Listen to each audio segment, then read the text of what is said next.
Is Don Mackey ready? Don's ready. You're running. Good afternoon. Welcome to Board of Assessors meeting on June 26, 2024 here at 382 North Main Street at 4:30 p.m. here with members Marilyn Gadini, Hayden Smith, Director Diane Bishop, Chairman Martin Grudgeon, and Assistant to the Director Carrie Underwood. In accordance with MGL Chapter 30, Section 20, LCAT tapes our meetings and audio and videotapes our meetings, and we tape our own meetings, and no one here from the public is viewing in person. We'll start with a review of the minutes from the meeting from May 29th from Marilyn Gadini. Mr. Chairman, I have reviewed the minutes of our meeting of May 29th. I do find them in order and move that they be accepted. Great. I don't believe a discussion. Make a motion to accept the minutes. I second that. All those in favor? Aye. Start off with administrative items, warrants, fiscal 2025 preliminary real estate warrant amount of 24 billion 24,2,847.71. They're all underneath. Yep, okay, yeah. Oh yeah, here they are.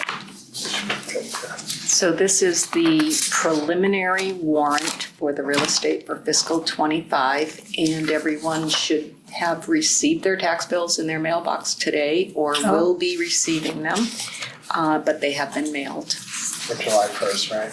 Yes, they needed to be in mailboxes prior to July 1.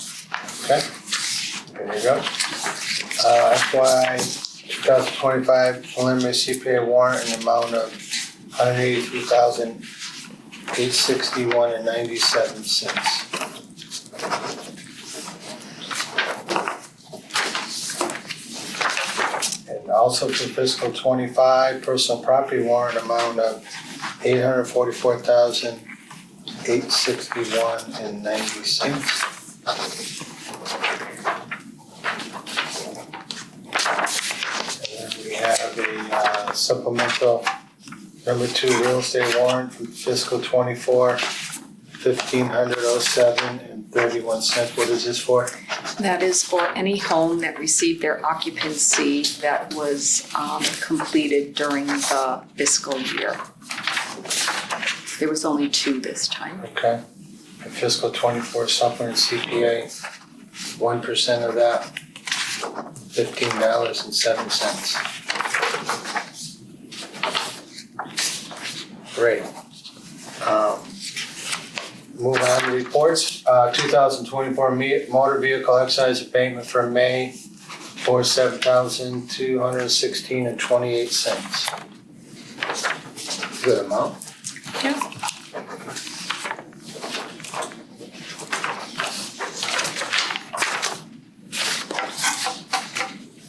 And I noticed the account for June for $1522.38. That is for the supplemental Correct. of 2024 real estate and CPA combined.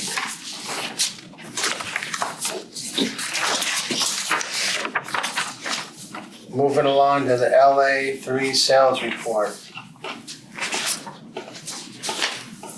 So on one page.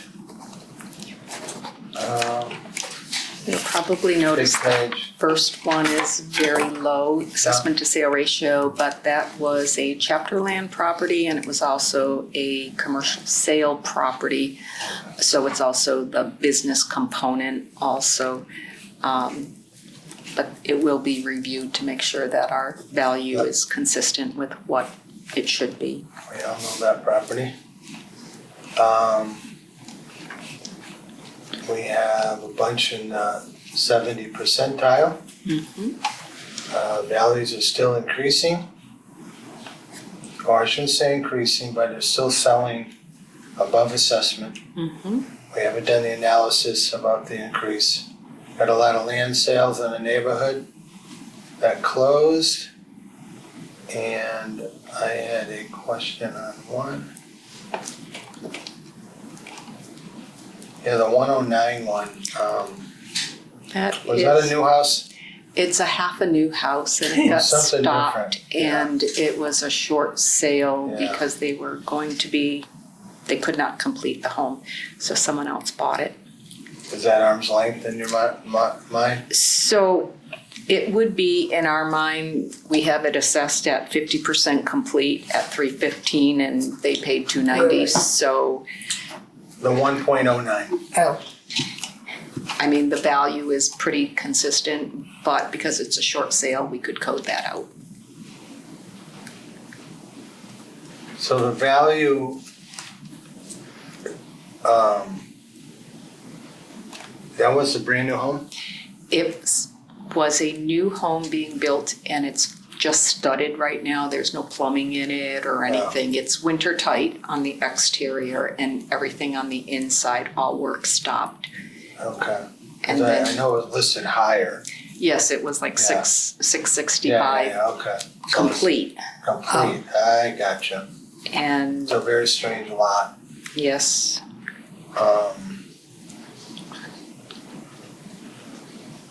Condo very close, and the others,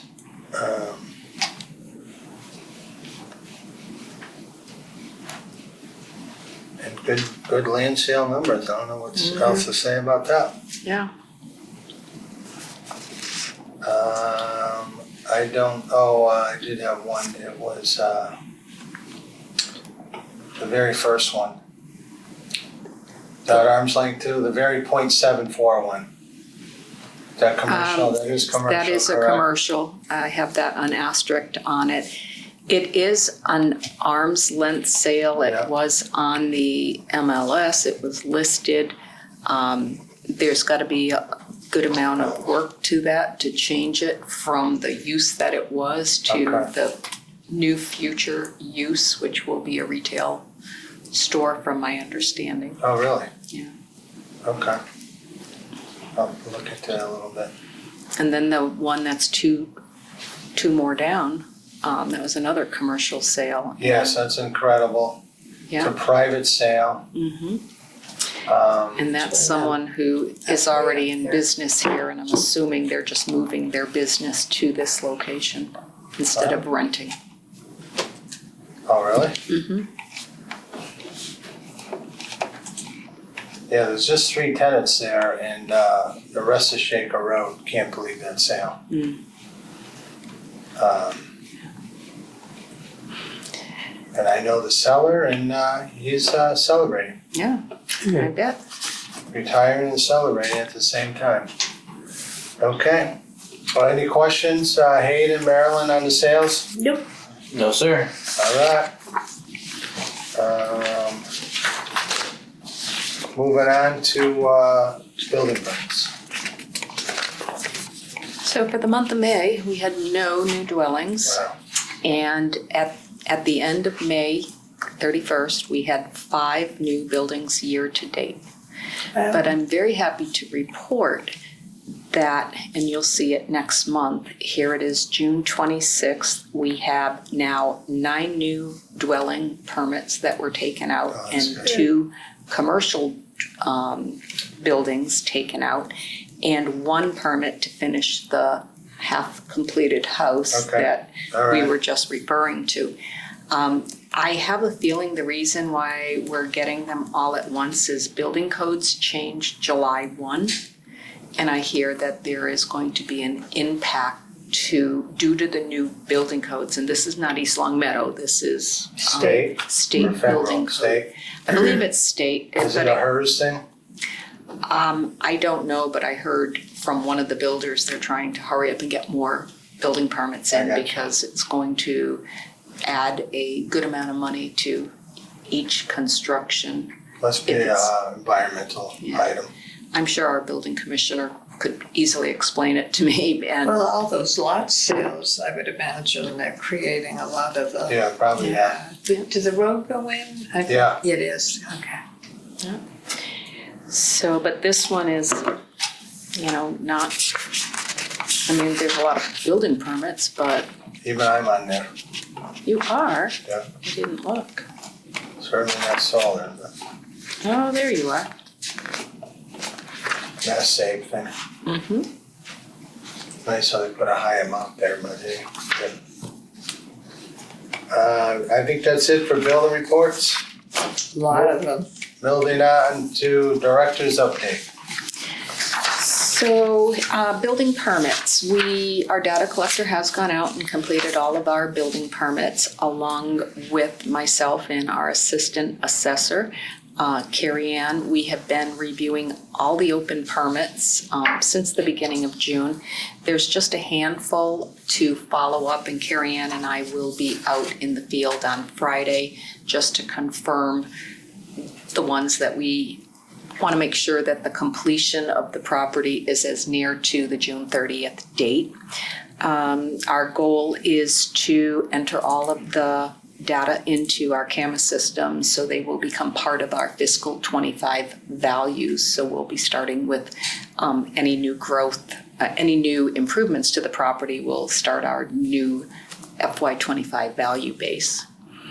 For our FY25 personal property, while our building permit inspections were taking place, we also were able to visit the new businesses to have a personal property asset inspection. So that has been completed, not entered yet. We were notified that the fiscal 25 telephone, telegraph, and pipeline values, which are valued through the Commissioner of Revenue, they were made available on June 15th for the assessor's review. The assessors do have the right to appeal any values, and I do have that documentation we'll be reviewing shortly. It does give us what the valuations and the growth for each of these centrally valued companies. And as required by Department of Revenue, the utility valuations, we have to do a 50-50 blend, and that will be completed by our consultant due to the fact that we're in, it's a fiscal 25 value. Fiscal 25 doesn't start until July 1, so it will happen after that, but they'll be readily available prior to our values, before we have to set values.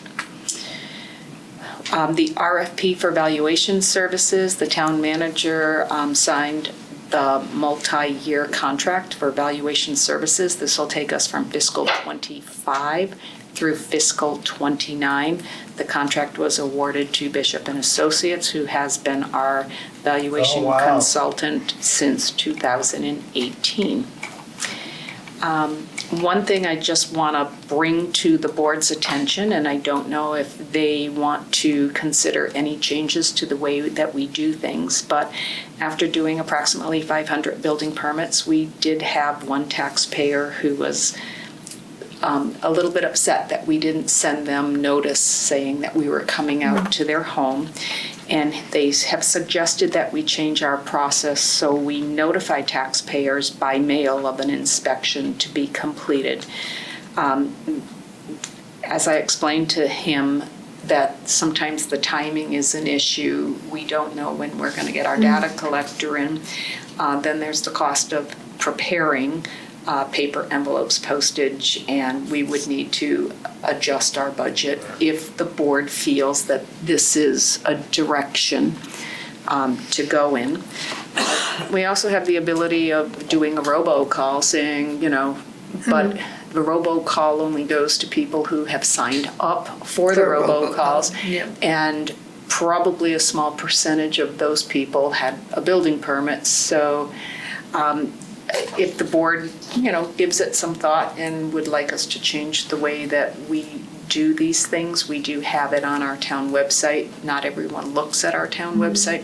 We do notify the police department. We might want to put in the town forum because more than that one person complained on the town forum. Oh, I don't see the town forum, so. Yeah, quite a few people complained about that process of just showing up, and a lot of anger out there on it. I think as a homeowner, if you just showed up at my door, I'd be upset. My German Shepherd would be more upset than I would. So I think, We can add the town forum, that's fine. yeah. If Who it's would all do right that? if it's all right with the administrator, I know there's like rules of what you post, but I think the town would like to see that. Who would be responsible for doing that? You or I?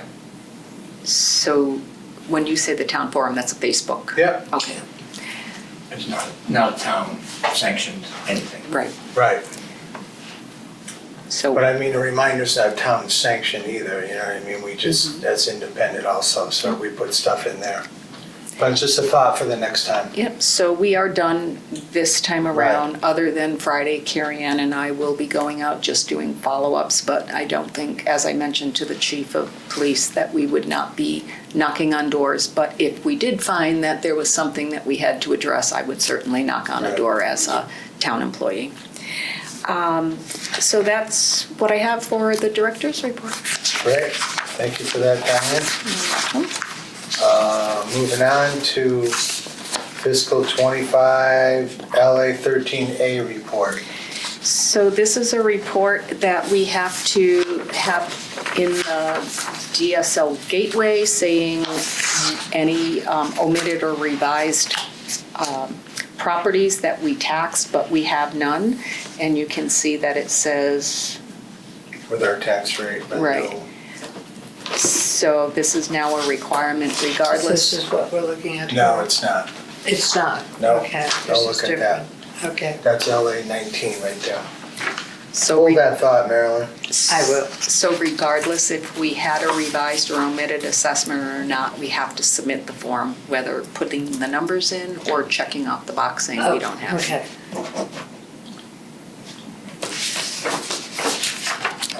Then we have proposed 2024 equalized valuation.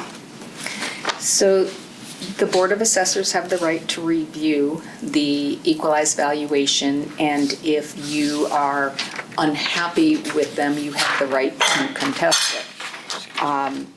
Generally, they take our interim, our LA 15, which is our interim adjustment, and our sales, and they determine where our medians are on each class of property. And that pretty much gets defaulted into the LA 19. And so last year we had, all of our classes of property, we had the median of approximately 95%. The only one that is different is personal property, which is at 100%. And it does show our new growth, and our new growth has always been a little bit higher, but we may find that number coming down when they're looking at the past history, but Right. now we're gonna start hopefully building back up. So if you're looking at a 3-year average, naturally that will fluctuate as we've had some down years. Just so the board is aware that EQVs, the equalized valuation, are used for the basis of comparison, to used in allocations to aid public libraries, the calculation of Chapter 70 funding, reimbursement of school construction projects, certain cherry sheet charges, amongst other things that the town receives money for. So it's always important to review the information, and in my review, these numbers match everything that we have been submitting to the state. So the only thing that they always say is if you have any Chapter 121A properties, that could have an effect because they can't calculate that in. And the only What are those properties? So the only 121A property that we have left, and it's only one on our books, is Brownstone, which is 110 Okay. Summers Road. But someone like the city of Springfield, MGM is a 121A, so that they may want to have that included in with their report. So I did not think that there was any issue, but I want the board to make sure that they feel the same way. The appeals must be filed on or before August 10th. What did our medium sales price shake up to last year? So last year we were down, it was either 87 or 89, and we brought it all up to 95. And which is where, because that, you have to bring your values to where you're going to be for fiscal '24, and then that has the impact. I So. think she means the median prices. Yes, the medium sales price. I'm Yeah. sorry. Yeah. 3 something? 372, 372. 372.5 or something like Yes, the that. prior year was like That's 339. Yeah, What was the pilot? 339, and then it went to 372, and it's probably going to be close or over Or- 400. Yeah. and our values here, that's where the billion number I got from before.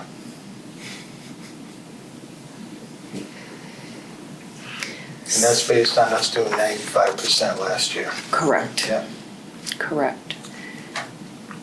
Alrighty, So did the board feel that any appeal was necessary, or do you feel that because we did set all of our assessment to sale ratios at approximately 95, and that's what they're telling us, I have to believe that this is an accurate yes. statement? You need a vote on that? If you would like to, I would. No, I think we're good on it. Okay. Good. Marilyn doesn't like to vote. All right, moving on to fiscal 25 telephone, telegraph, and pipeline valuations and growth. Yes, and this is, again, you have the right to appeal any of these values. Historically, in the past, we, as a Board of Assessors, know that we do not have the capacity and the money to enlist someone to do this. Right. And if we were going to contest it, we would be then spending a lot of large sum to have them valued and then to appeal it. So we've always accepted the Commissioner of Revenue's values because they have their experts who value the properties. So This- who actually owns the telephone poles? If it's owned by Verizon, then it's Verizon.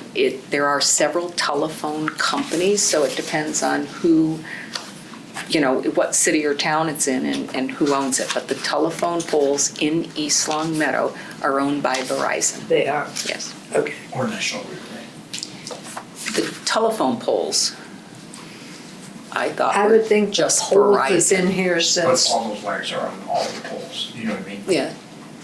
Well, So at some Then- point, the polls have been here before Verizon, yeah, I believe. well, I so- would think the poles were here since they And started. the polls are Telephone. Then probably, just I talking out stand loud, corrected. I think maybe do not electric know. company Okay, might own so the some. town didn't put them up, the town doesn't own them. I cannot say yes or no. The town doesn't own it. All right, so somebody put them up. And So the what- It the looks like wires, it's gonna be Verizon then. It the says wires poles. can be cable, but I don't know, Verizon doesn't repair the poles, National Grid repairs the poles. I don't want to, Don't- I know that No, I think a broken is done by the state and National Grid. if somebody, yeah, so They if have their somebody's, linemen who do that, so. so if somebody hits a telephone pole, it depends on who owns the pole. Some poles are jointly owned, some poles are owned by Verizon, some are owned by National Grid. There you go. so National Grid owns a telephone pole because They they, own, well, it's a utility pole. It's They own electrical wire. electric wire. so they can, okay, Right, so if one utility owns the pole, the other utility pays a fee Yeah. to put their wires on that pole. So they have sort of cross agreements as far as sharing poles, but all the utilities run on those poles. so that's why we Including were cable wires. stuck Including with cable. charter Cable pays a because, fee yeah, to have that space. they ran the wire, yeah. Thank you. Sorry, I was just wondering who owned the poles. Guess I really don't have a good handle on who owns the poles, which is why I let the Commissioner of Revenue do the valuation. But this is statewide Yeah. accepted for each town, so Right. we're not fighting that Yeah. at any moment.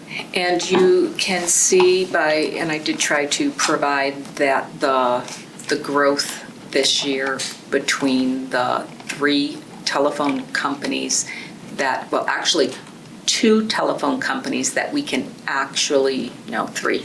I'm looking at growth. Let me just look at, because we have a $5,000 exemption, any company that is under, regardless if it's centrally valued, under $5,000 in total value, we do not tax. So out of the 4 telephone companies that are centrally valued for East Long Meadow, we can only tax 2 of them, which would be MCI Metro Access Transmission Services and Verizon New England. The other 2 fall below our exemption threshold. So like AT&T, nobody, So if I'm not mistaken, AT&T ended up going to be Verizon Wireless, so that is a different, we have 508s. These are 505 use codes. So we do have like 4 or 5 different wireless companies, and we do have personal property, but that's not part of the centrally valued. okay. So the new growth that we'll be able to pull from that is like $47,000. It's very at value. So times our tax rate, you know, the actually growth dollars are very small. And Tenneco Pipeline is $2,400 in value. So the cell towers, like the new one, we don't tax them? No, we tax them, but We do. it's to the cell tower, the whoever owns that. That is not, Is that like personal property? yep, Yeah. yep. So any cell tower, like we have a new one Yes. on Meadowbrook Meadowbrook. Road. Yeah. So in all actuality, because it's on his, on the taxpayer's land, he is taxed for the pole, the monopole. And then he must have his agreement with the cell phone company, Yeah, which I thought sure was does. Verizon. And they make, you know, they pay the difference, whether it pay it to him so he can pay the taxes, or I don't know what their agreement is, but I know we tax it. Thank you. So I, Any polls and wires questions? Marilyn? Now I'm quiet from here on in. All right. I'm sorry, curiosity. I know next time someone hits a telephone call, Yes. Marilyn's gonna follow, see who responds. Uh-huh. and that is, I believe. So way to end it, you know? Yeah. That's it for open session, Do you want to talk, say when our next meeting is before we go out? July 24th, Yep, July 24th on a Wednesday. at 4:30, Wednesday, right here. I make a motion to go into executive session to review motor vehicle excise and boat abatements, a valuation issue, an ATV update, and to record our votes. Take a roll call vote. Hayden Smith, Yes. Marilyn Godini, Yes. Martin Gretchen, yes.